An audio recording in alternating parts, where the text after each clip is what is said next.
with the quiz that's open today, quiz 3 is now open. And quiz 3 covers the problems that were in the homework as well as the problems that I'm going to cover today. You have until Sunday night at 11:59 to do that quiz. Again, quiz 2 is going to close Wednesday night at 11:59. So go ahead and do that one if you haven't done it yet. But you have on quiz 3, on the math quiz, you have infinite attempts. So if you get it wrong, try again. And if you get hung up on any of that stuff, let me know, schedule some office hours or something, and I'll work through that stuff with you if you're having problems with it. But, you know, I'm gonna try to be consistent, and each week we're gonna have quizzes like we've been having. I'll post the quizzes in some kind of a document, a Word document or something like that, so you can access them. Then I will open the quiz, you know, later and give you enough time to get it done.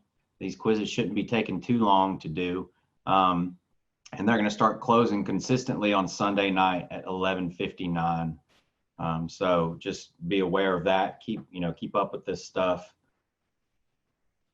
Keep a check on the As You Learn stuff, showing where your deadlines are coming up.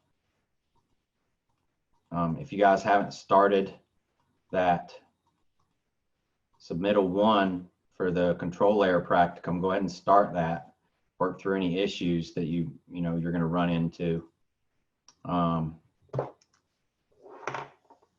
If you have any questions or anything like that on that, I forgot to go over that. I was going to go over that before we got into this, so I'm going to do that. Sorry.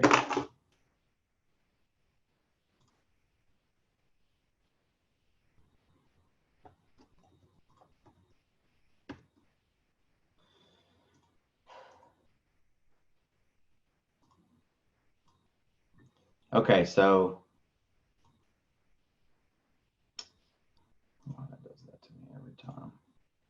I changed the rubric some on this stuff for submittal 1.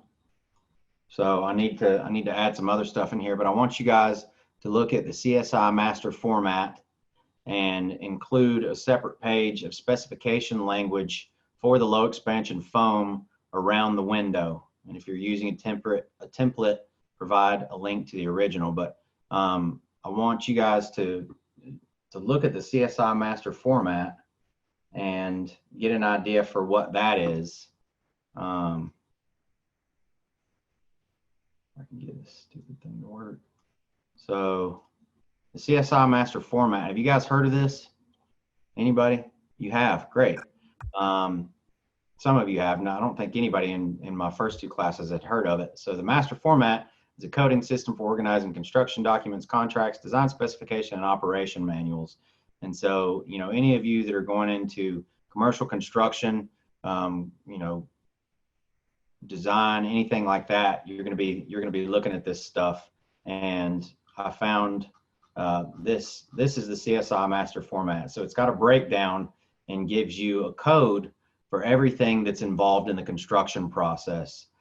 So this is used to organize, coding system for organizing construction documents, contracts, design specifications, and operation manuals. So this is a standardized coding system that everybody uses, as far as I know, to organize their construction documents and all this stuff. So, you know, take a look at this. Try to incorporate this into the phase 1 submittal. But, you know, you've got summary of work, work restrictions, and then, you know, performance requirements, and you start getting into some of your construction assemblies and the materials and stuff that you use. You look at, you know, there's a section on masonry, there's a section on everything that's part of the construction process. You've got 0-3000, 0-3000 cast in place concrete, 0-30,000, I guess, is concrete, and it's, you know, it's broken down into everything that's involved in the construction process. So it's a way that people can organize their construction documents.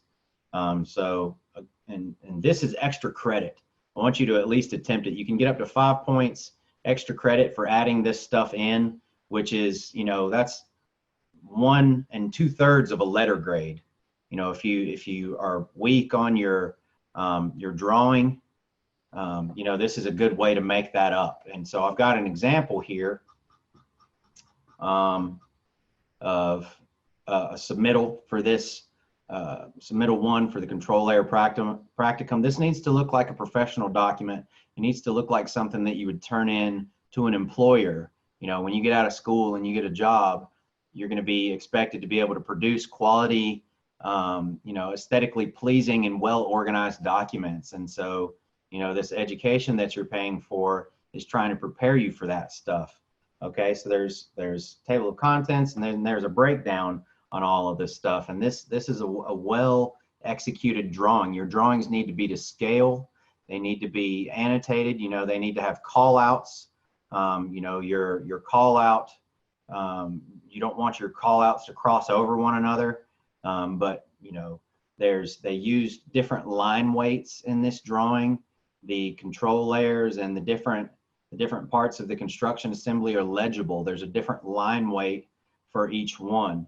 You know, the outside is darker here than the stuff on the inside. You know, you can differentiate between the different layers in the document. Yes, you need to, part of the, there was a question, does the original drawing need to be included?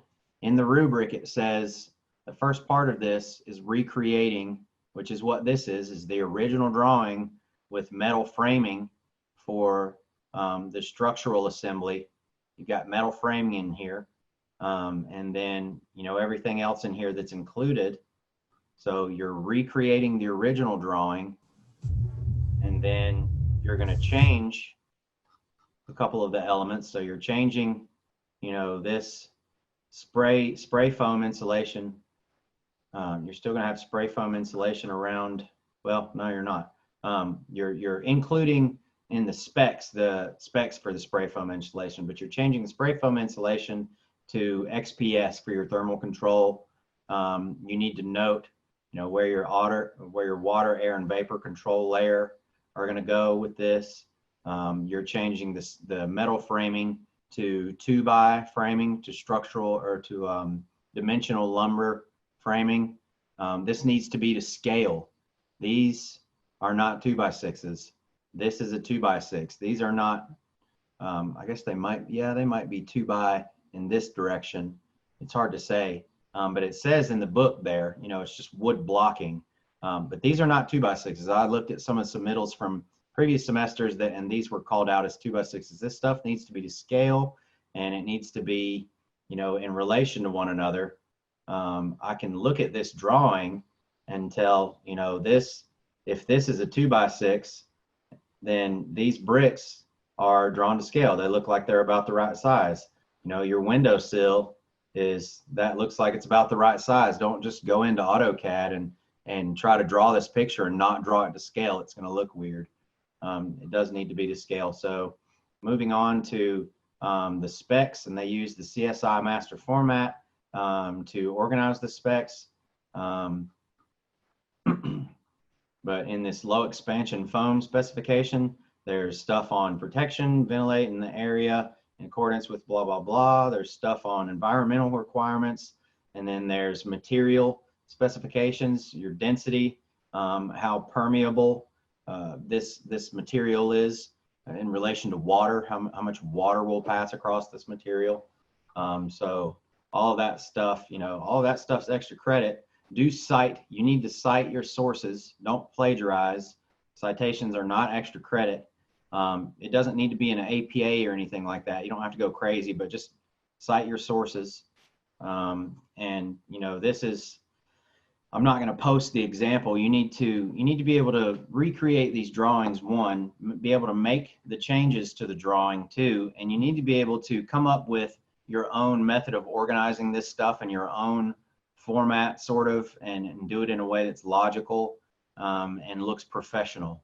So, you know, that's sort of where we're at with that. And again, that's due next week. Hunter, did you still have any questions on anything? Did that clear up some of the questions you had? Do you want that original drawing to be black and white, or can we find somewhere to, do we have to draw the actual one, or do you want us to just copy it? No, you need to draw it.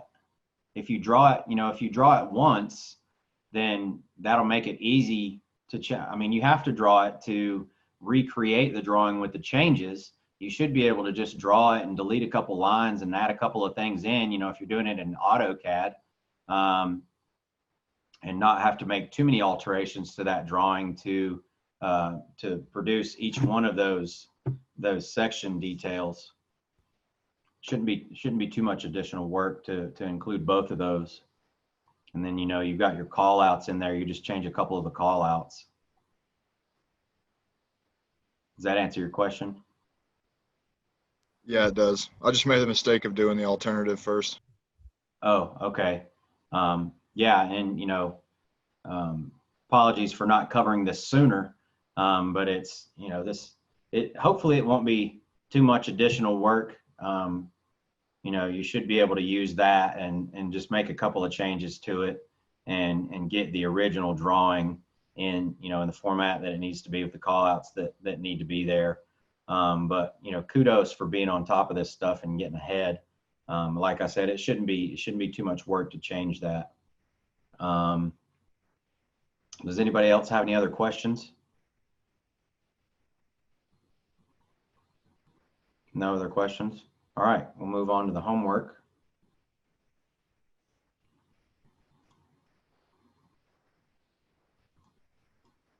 Or to the example problems continued, rather. Nobody had any questions on the homework? Everybody was able to do. Did you guys do the homework? Did you look at those problems?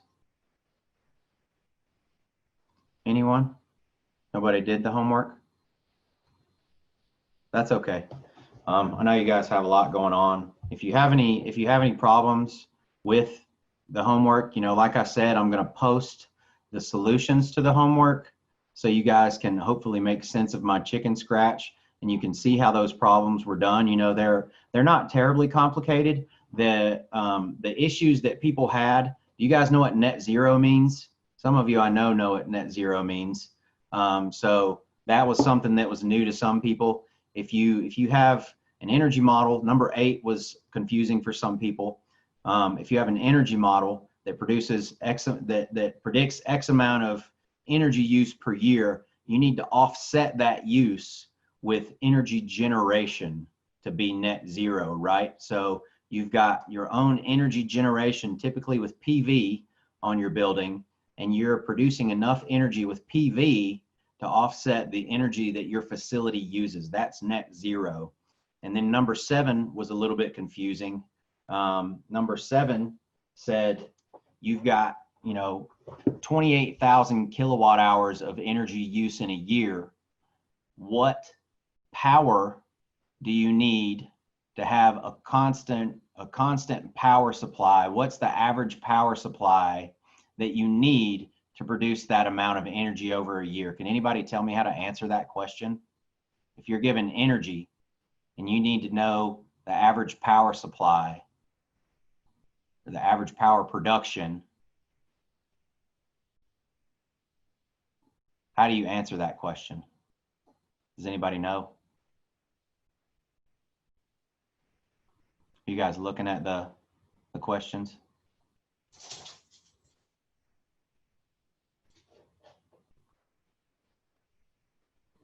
How is power typically measured?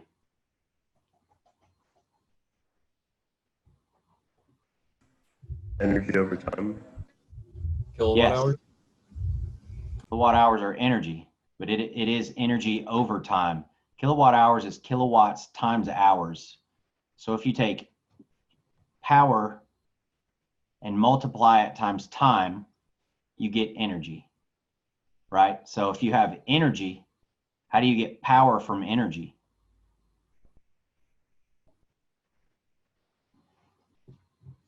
You would take out the time. Right? Yep. So if you have 28,000, Right? what's that? Dividing time, right? So if you have 28,000 kilowatt hours per year, and you want your power, your average power production or whatever to get that. So, you know, power is typically measured in terms of hours, right? Your hourly power. It's an instantaneous rate of measure. It's, you know, by some time. It's energy over time, like Daniel said. So if I want to get 28,000 kilowatt hours into power, we're going to have energy per time, right? So it's going to be some energy per hour. So I've got 28,000 kilowatt hours per year. And so I want year to cancel out. And so can anybody tell me how many hours are in a year? Does anybody know that one off the top of your head? I guess you can just as easily Google it. There's 8,760 hours in a year. So that cancels out. And then all we do there is divide, and hours cancel out. And we're left with kilowatts, which is a unit of power. So you just take 28,000 and divide by 8,760, and that's your answer. It's like 20 some thousand or something. I can't remember exactly what it is, but that's number 7. Those were the two that tripped people up the most. So, you know, go ahead and take a look at those. You're gonna have a quiz on those. That quiz is open. Why is that not working? That quiz is open, and that quiz is going to be due.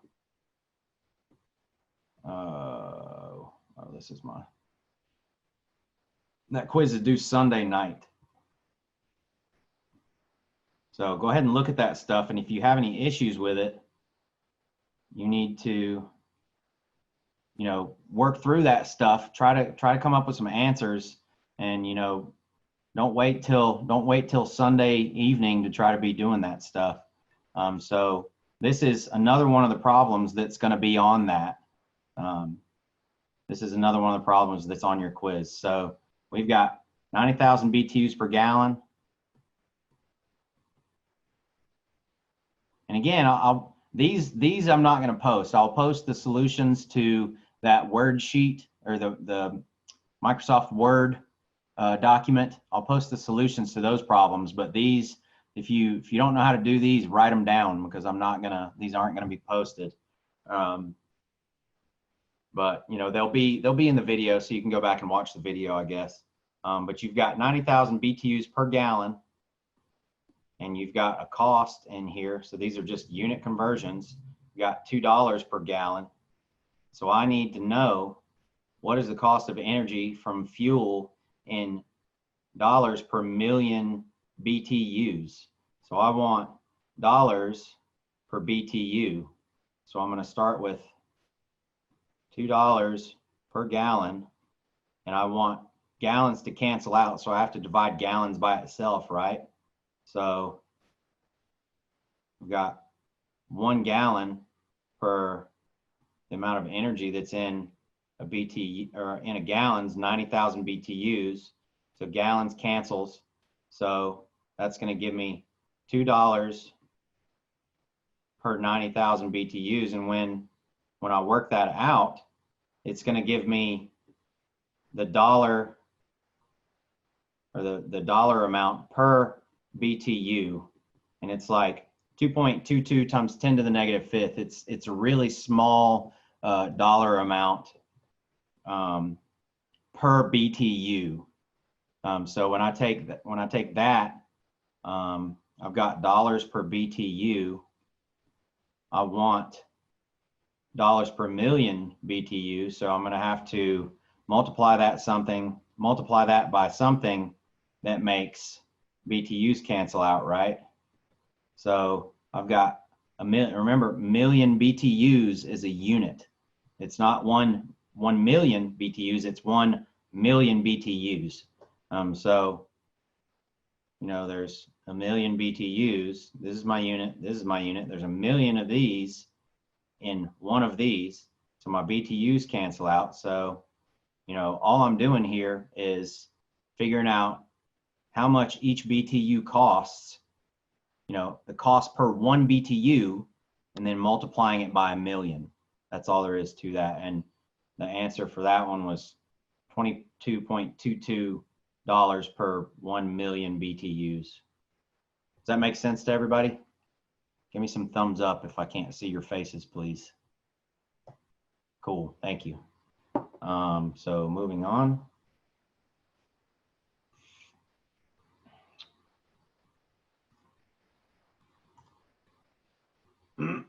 Well,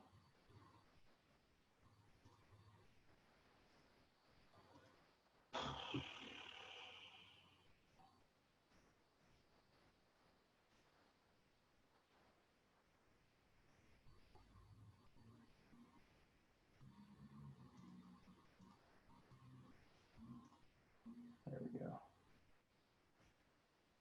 All right.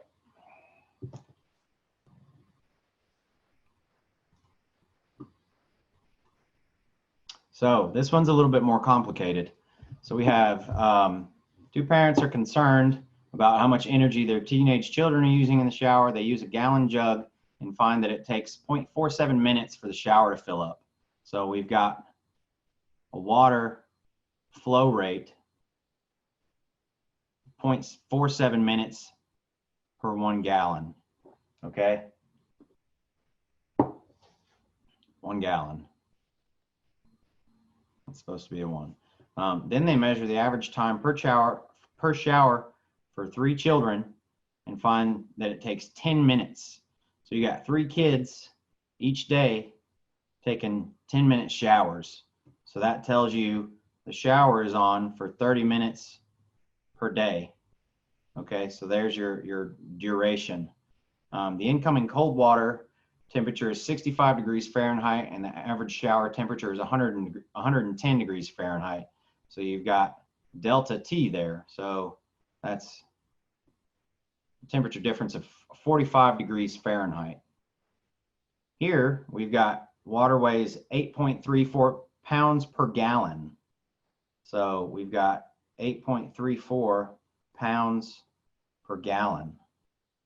So how many BTUs, that's our final answer, is going to be BTUs, energy. How many BTUs does it take to heat the shower on a typical day? So BTUs in a day. But our answer is going to be BTUs. All right, so remember the definition of a BTU, and that's how much energy it takes to raise 1 pound of water 1 degree Fahrenheit, right? So we need total heat. To get that, we need the mass, the heat capacity, and the change in temperature. So thinking back to our math and physics PowerPoint that we looked at the other day, what are your clues here? Is this a unit conversion? Is this a power energy problem with unit conversions? Or is this a heat transfer problem? And if it's a heat transfer problem, you could be either a conductive heat transfer or convective heat transfer problem. Anybody got any guesses?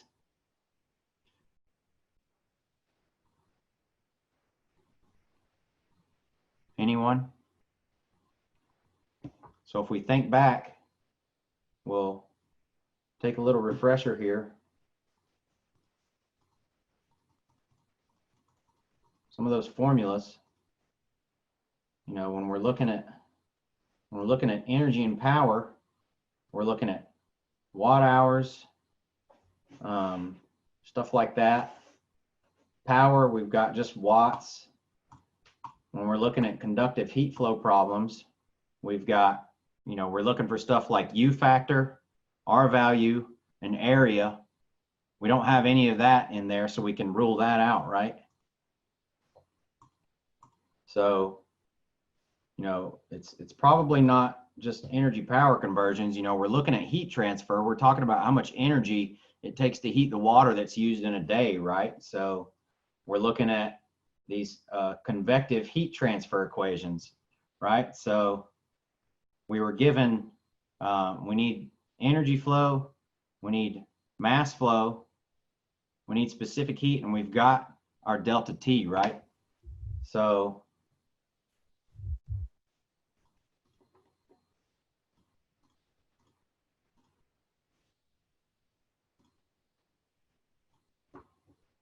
we've got a flow rate. We know how long it takes to get 1 gallon of water, but we need that in terms that make sense, right? It's not usually minutes per gallon, right? It's usually gallons per minute. So I'm just going to flip this upside down. 1 gallon per roughly half a minute. That's supposed to be a 7. So when I divide that out, I get, I think, 2.13 gallons per minute, something like that.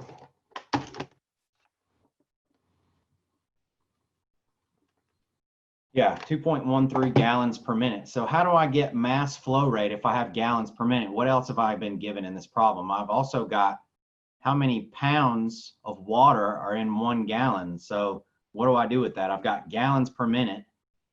I need to get pounds per minute for mass flow rate, right? So I want to get rid of gallons.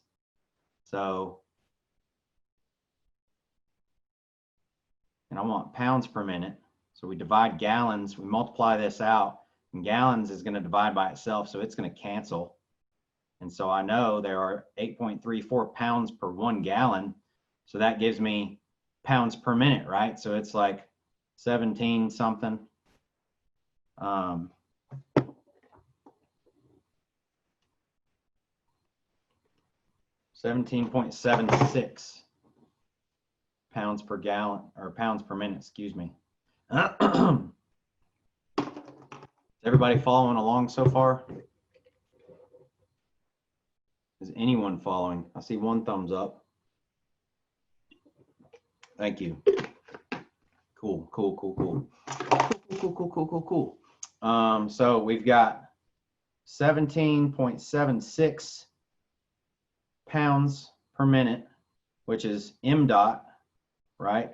That's m dot. That's our mass flow rate. So then we need heat capacity, our specific heat capacity. Who can tell me what the specific heat capacity is of water?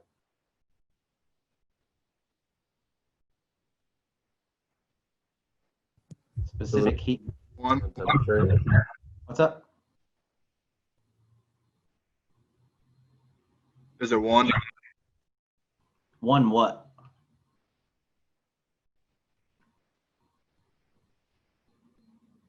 What are the units of specific heat capacity? We're looking at how much energy it takes to raise some unit of mass by some unit of temperature, right? So what are the units for imperial specific heat capacity? Oh, I see. I've got lots of messages that I missed. Sorry.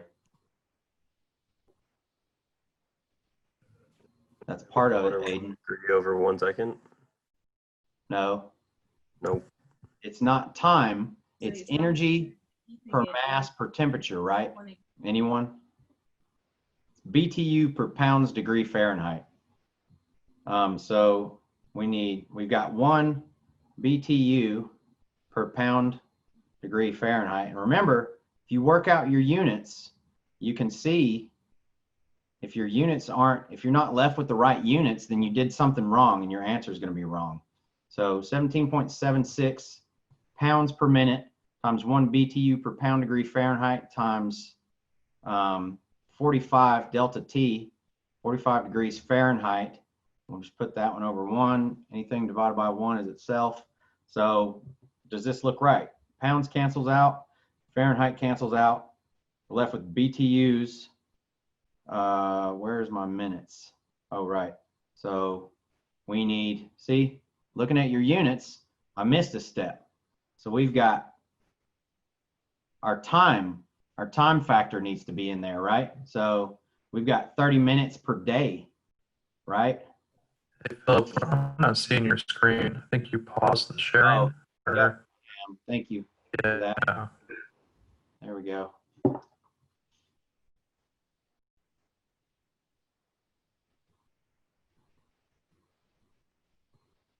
Everybody see that now? Yeah. See that? Hang on. You guys can see that? You can. Okay, great.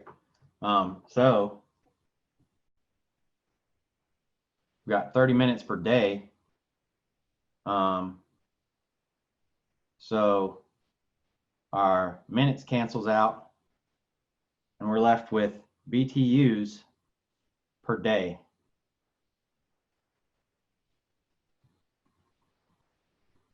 So 17.76 times 1 times 45 times 30 minutes is our energy use in a day. That will give us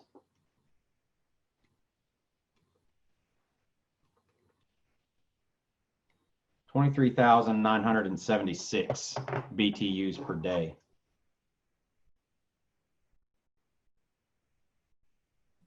On average. Does that make sense to everybody?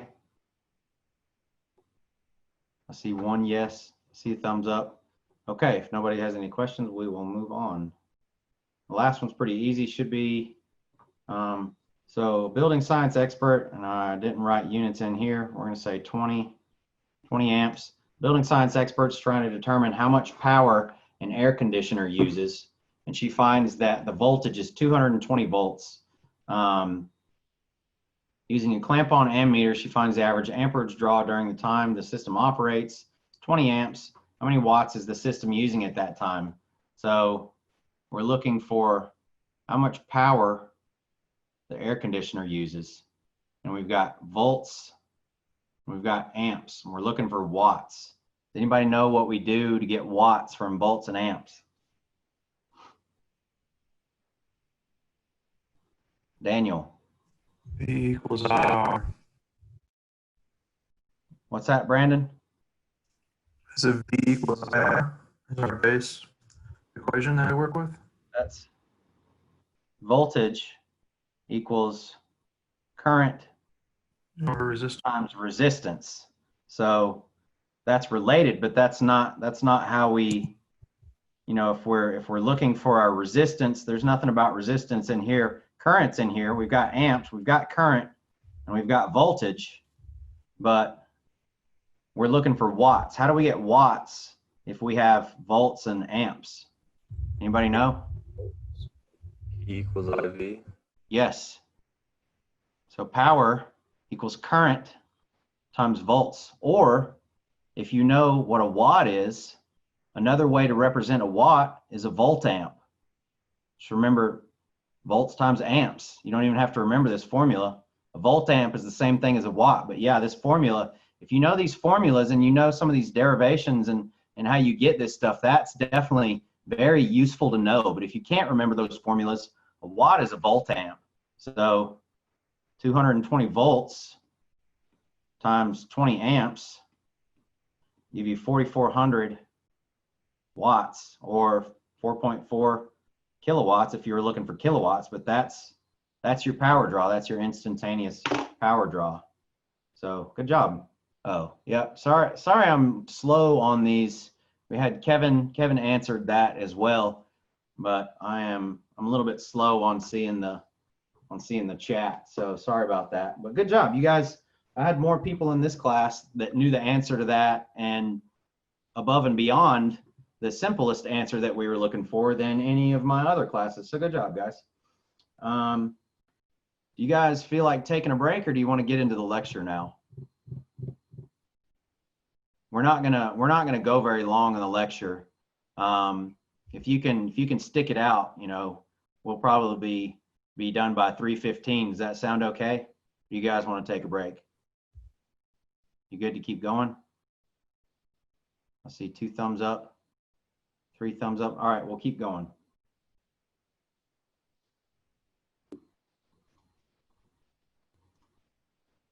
Keep going. All right, the keep goings have it.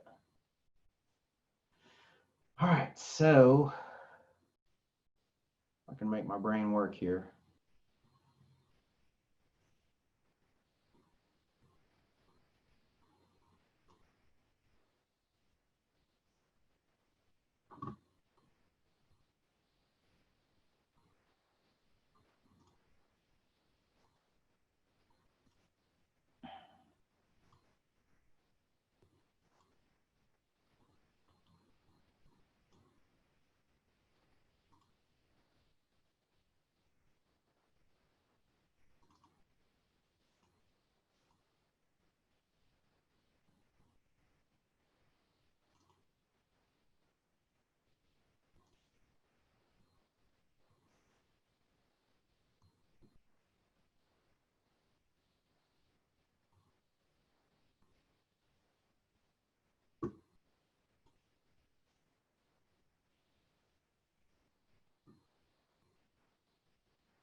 All right, I will actually I'll be just right back. I'm gonna step away from the screen for just 1 second.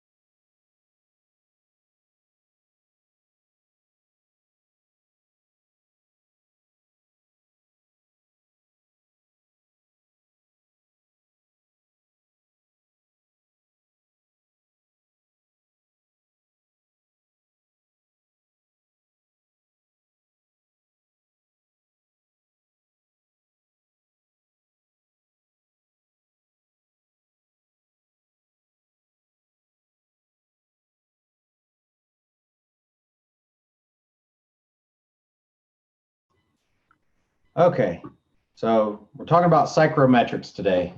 So what is psychrometrics? That's what we're gonna be discussing. So that's our first learning objective. We want to know what psychrometrics is. We want to be able to discuss the difference between sensible and latent heat. We've talked about that some. We want to understand what the different parameters in the psychrometric chart represent. We want to be able to interpret data from the psychrometric chart so that we can use it. And some of this other stuff we may or may not get into. But I at least want you guys to know what psychrometrics is and have some idea of how it's used and what it's useful for. That's the big thing. And like I said, when I stop my video, can you still see my screen share? You can still see the, do what? Yeah, we can. Can, okay, I didn't realize that. That's good to know.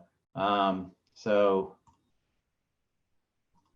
we want to have some idea of what psychrometrics is and what it's useful for. So in the simplest terms, psychrometrics is the study of moist air, and the thermodynamic properties of that air and how those two things are related. For terms of this class, we're focusing on water vapor when we're looking at latent heat and stuff like that. We're not going to be looking at any other fluids. Well, we're looking at air. Air is a fluid, but we're not looking at any other liquids. So the unique thing about our planet is that our environment allows for daily and annual temperature cycles, and with conditions under which water can transfer between states. It can change phase between all three phases, from solid to liquid to gas. And we have to deal with all three of those phases in the built environment. When we get water into our construction assemblies and it's exposed to cold air, it freezes, right? And it can expand and crack or even sometimes bust construction materials and cause our construction assemblies to fail over time. When we have liquid water we have to deal with, if we don't detail our drawings properly or pay attention to details when we're building our envelope and using some of our and installing some of those water control methods, then we can get moisture inside of our building. We can get liquid water inside of our building, and it can cause problems. We looked at material durability. It can affect stuff like that. It can cause wood to rot. It can cause problems with indoor air quality when it causes things to mold, and all of that stuff. And then we're dealing with humidity too, right? When we're dealing with humidity, it affects indoor air quality, and it affects our comfort, and it affects the size of our HVAC system, because we have to be able to dehumidify and keep those humidity levels in a range where weird and gross things aren't growing, but also in a range that's not causing our mucous membranes to dry out, right? When our mucous membranes start to dry out, we're more susceptible to respiratory infections or, other sicknesses. And removing water vapor or, liquid water, it takes a lot of energy to remove water vapor from air. When we're cooling, we're dehumidifying, right? We're making that water condense into liquid water, and then it drains out of our air conditioner and off somewhere that's safe and not going to cause issues. We don't want water condensing in an uncontrolled manner. We don't want it condensing inside of our wall. And so, you know, removing that moisture from the air, controlling the humidity, takes a substantial amount of energy to do that. And so, again, the relationships we're dealing with here are the relationships between energy and temperature. Temperature is the metric we use to quantify kinetic energy, right? And how these things relate to water content in the air. So the point of psychrometrics is that we can use psychrometrics to size our HVAC systems. We can use psychrometrics to get an idea of where we're going to have issues in our wall assembly based on our values in our wall. And if we put the insulation in the right spot, you know, if you don't properly install your insulation and your air control and your moisture control layers, you can get cold spots inside of your wall. If you have an air leak with really moist air, really humid air from inside your building to the outside, and it's cold outside, at some point, you know, you're going to get cold air inside of your wall. And if that moist air hits that cold point, hits a layer like you're sheathing in the wall, and it's cold, it's going to condense. And if it doesn't have anywhere to go, it can cause issues. So, you know, when air is moving from inside of our house to the outside, or from the outside in, this is bulk convection, and it carries water, or it carries vapor, you know, moisture with it. So we can use psychrometrics to predict if we're going to have a problem in our envelope, and decide when we're designing our envelope if it's properly designed or not. And this is all about making quantitative predictions. You know, we've got these methods in the built environment for predicting if our building is going to be structurally sound. And here we have psychrometrics where we can predict if our moisture and thermal control layers and our air control layers are such that we're not going to have condensation inside of our walls, and we can quantify this and make predictions about it. We're not just guessing or going off of our gut feeling or whatever. So, you know, this stuff again is about temperature and moisture, right? So sensible heat relates to energy change or temperature change. Energy, temperature. Sensible is temperature. It's the energy, it's the kinetic energy in the air molecules. Latent is involved with phase change.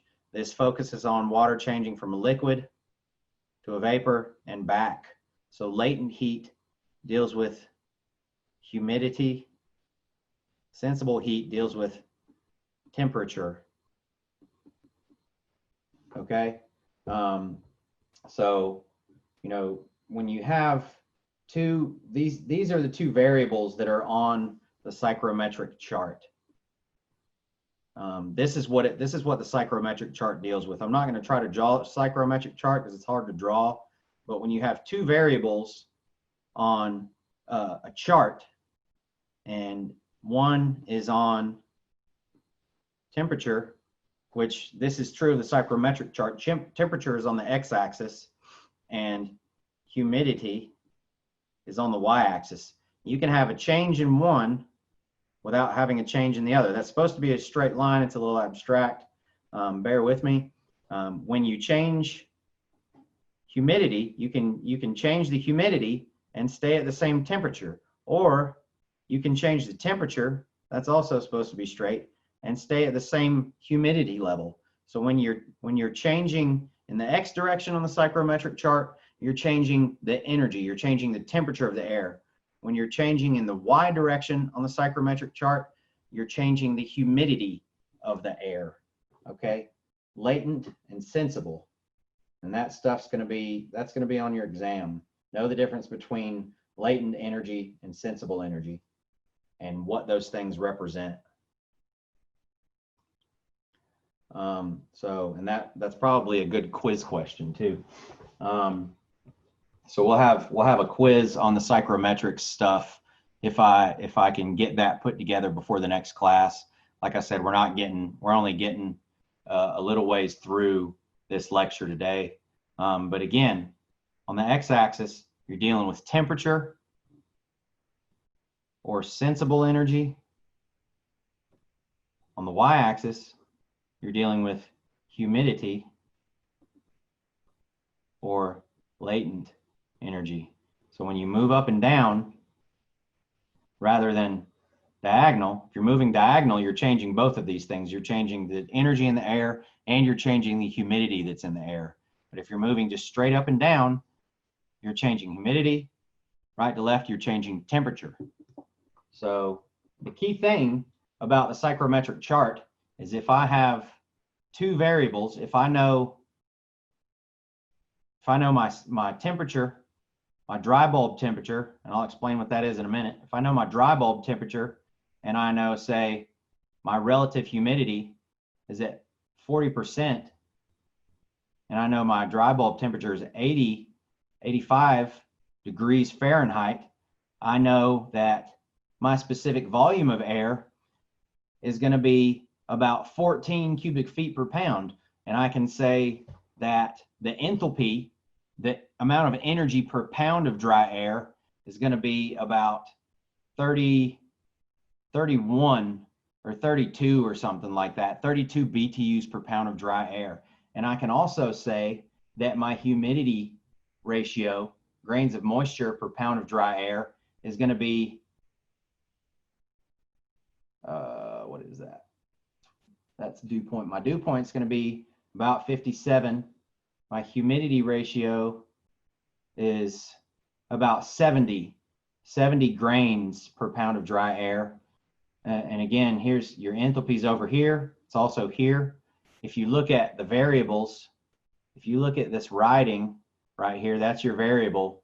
It's in the direction of the lines that you've got. So I've got 14 here, got 14 and a half. What is that? Specific volume, cubic feet per pound of dry air. And I've got 15 cubic feet per pound of dry air. So you've got relative humidity on these curved lines here. And then you've got saturation temperature here, which is also dew point. Your dew point and your saturation temperature are the same thing. So we'll get into what these are next. And again, if you know two parameters on the psychrometric chart, you can figure out you can find every other parameter on the psychrometric chart. These values are associated with a certain atmospheric pressure. So each chart is going to be related to an area or an elevation. So atmospheric pressure, the lower the elevation you are, the higher your atmospheric pressure, right? So if you're at the coast, that atmosphere, there's more atmosphere above you if you're at a lower elevation. So if you're at the coast, the atmospheric pressure is going to be higher than the atmospheric pressure in Boone, right? So we're going to need a different chart between those two different areas. But I think this one's for the coast or for high atmospheric pressure, but that's a key thing to know. The psychrometric chart is specific to a certain atmospheric pressure. So dry bulb temp, that's one of the main things that we'll see on here. Dry bulb temp. Your dry bulb temp is down here. That is your normal temperature. It's noted by temp dB. Okay. When you have a thermometer outside, you go to Lowe's and buy a thermometer. You want to know the temperature outside. You're getting your dry bulb temperature. That's just normal thermometer. That's what temperature that gives you. We've got relative humidity on here that's expressed as a percent.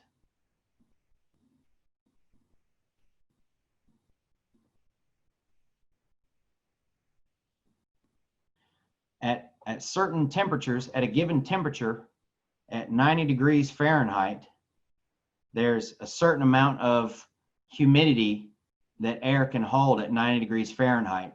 The warmer your air, the more moisture your air can hold. The less dense, the warmer your air, the less dense the air is, right? The more energy it has. So when we evaporate water, we're putting energy into that water. So the more energy water has as a vapor, the further apart the molecules are, right? They're not condensing when it's in a vapor form. As you start to cool water down, as the air cools down, it's going to hit the dew point, which is the temperature at which water condenses given a certain humidity. So 90-degree air can hold more moisture than, say, 60-degree air, okay? So the humidity, the relative humidity, is relative to the temperature of the air. It's how much moisture can the air hold at a given temperature, okay? So it's relative, and that's what they use to, you'll see that a lot in the weather, talking about relative humidity. It's how much moisture is in the air based on the temperature outside, and that affects how the air feels. That affects how the occupant comfort, if you will, or, you know, the person outside, I guess, the individual, it affects their comfort. So we've got dew point, the temperature dew point, and that's all along this line right here is the dew point. So if I have 80-degree air and I have this humidity ratio, I have 80 grains per pound of moisture in the air, and I remove this much energy. If I go from 80 to 60 degrees, I'm going to hit the dew point. That's when water is going to condense, and that is the same thing as saturation temperature. So dew point is the temperature below which water condenses.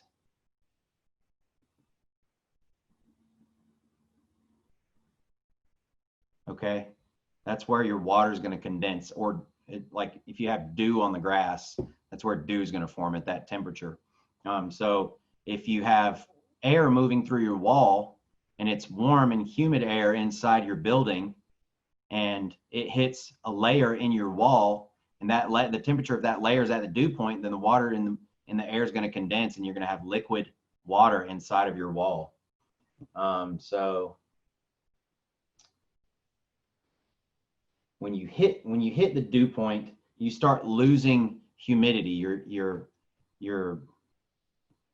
as you go down this line right here, you're losing moisture in the air.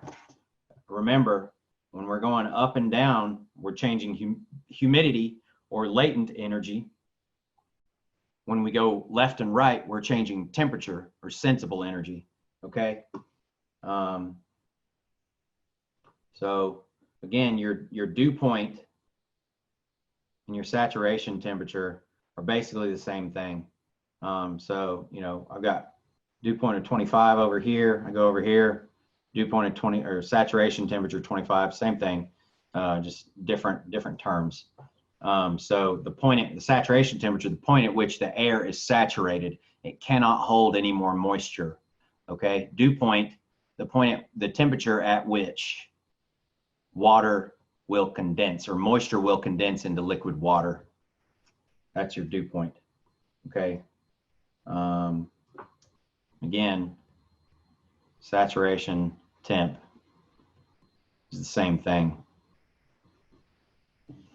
So, you know, next we have wet bulb temperature.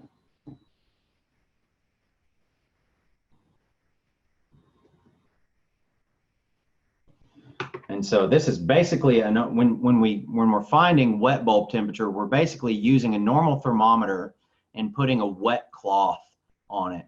And it's something called a sling psychrometer. We're going to look at that in later slides on Wednesday.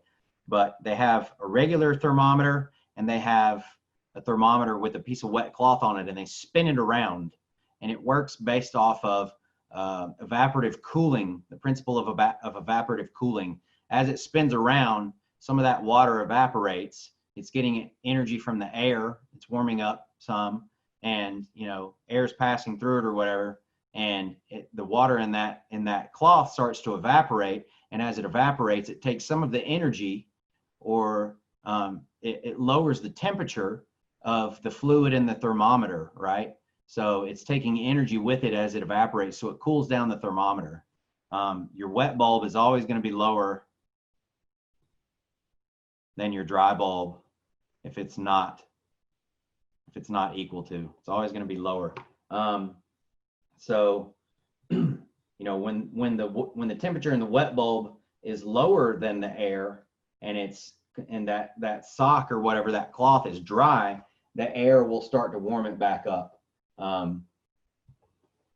And so this gives us an idea of sort of the amount of humidity that's in the air. Gives us an idea of this equilibrium between the evaporation rate and the temperature of the outside air, and what that relationship is. And it tells us what the wet bulb temperature is. This is not some fundamental law of physics.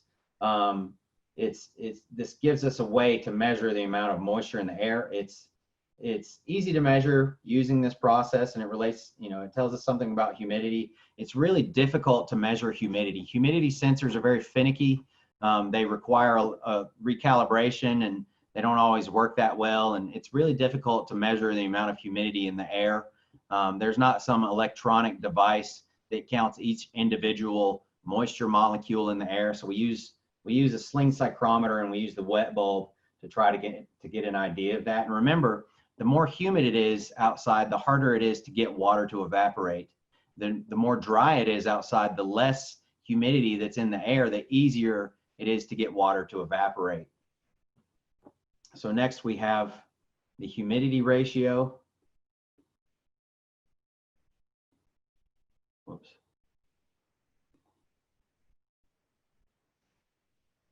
This is noted by a lowercase w. So our humidity ratio is grains of moisture per pound of dry air. There are 7,000 grains of moisture in a pound. Okay, so this is, if we have a box and you have moisture molecules in it, and you were able to take all of those moisture molecules, which a grain is about a drop of water.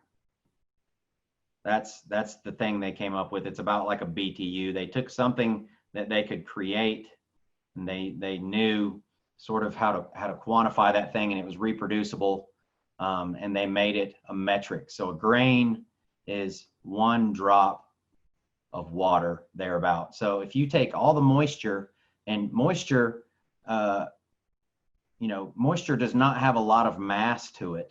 So it's really difficult to measure the mass in moisture. If you were measuring pounds per pound, it would be some really small number. So we use grains to make it easier, easier to keep up with our numbers.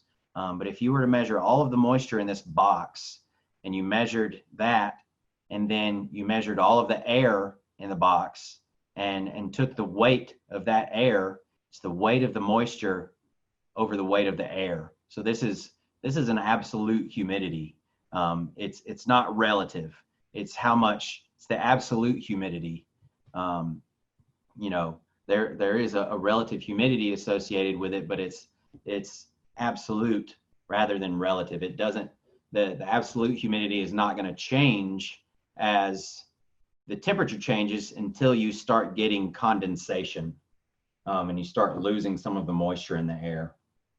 So again, you know, warmer air will hold more than cooler air. The drier the air is, the easier it is to get stuff to evaporate. You know, these are just things that I try to repeat to, you know, maybe get them to imprint on your brain. And, you know, that was the humidity ratio. And then the next thing that we have is specific enthalpy. Remember, specific gives us some idea. It notes a mass or a weight. So enthalpy, and this is measured BTUs per pound of dry air. So how much energy is in dry air? Okay. And then we have specific volume here, cubic feet per pound of dry air. And remember, specific enthalpy, sorry, I forgot, lowercase h, we saw delta H in our convective heat transfer equations. So when we're transferring latent energy, we're going to be using, when we're dehumidifying, we're going to be looking at specific enthalpies, stuff like that. So specific volume, and bear with me, we're almost done for today. Specific volume, so we've got, rather than density, it's the inverse of density. Specific volume, cubic feet per pound of dry air, rather than pounds per cubic foot. That's the specific volume. How much space does 1 pound of air take up? How many cubic feet based on the temperature? And remember, when we're changing temperature, we're changing dry bulb temperature, we're changing sensible energy on the x-axis. And when we're changing temperature, we're adding or removing kinetic energy, right? So those molecules are going to vibrate faster or slower, and it's going to change the volume of that air. So as our temperature goes up, our specific volume is going to increase, right? We're going to take up more volume, because when things heat up, they tend to expand. We've also got vapor pressure.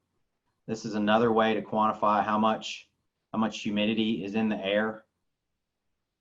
So vapor pressure is in inches mercury, which is over here. This is a direct indicator of the amount of water vapor in the air. And this is another way for us to keep track of absolute water content in the air, rather than relative humidity, which depends on temperature and humidity level. So that's as far as we got. Does anybody have any questions? Anyone, any questions? I'll hang out for a minute if anybody wants to ask me any questions. Don't forget, if you haven't done quiz 2, it closes on Wednesday at 11:59. And remember, those due dates are going to be showing up on the right side of your As You Learn page. Don't forget, start working on submittal 1. If you guys haven't started on the control layer practicum, submittal 1, start on that now. It's due next Wednesday, the 9th.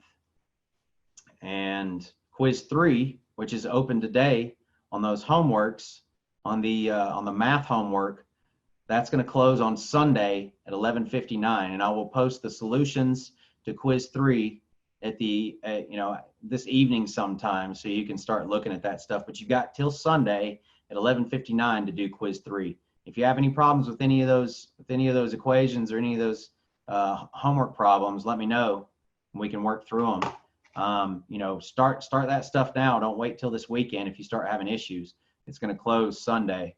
So you guys have plenty of time to do that now. And we've gone over all of the problems that are in there.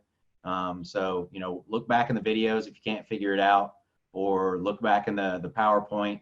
I did post the PowerPoint with those example problems worked out that we covered last class. So if nobody has any questions, thanks for that thumbs up. Thank you for coming to class today, and thanks for your attention. I know that that was sort of a tough one to get through.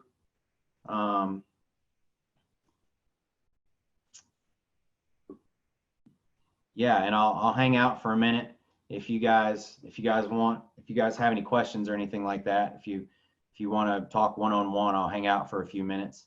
But otherwise, thanks again for coming to class. I really appreciate it. I appreciate your attention, and thanks for sticking in there with me as we work through some of that stuff today. And have a great Monday, and I'll see you guys on Wednesday. Thanks. Have a good one, Phil. Thanks.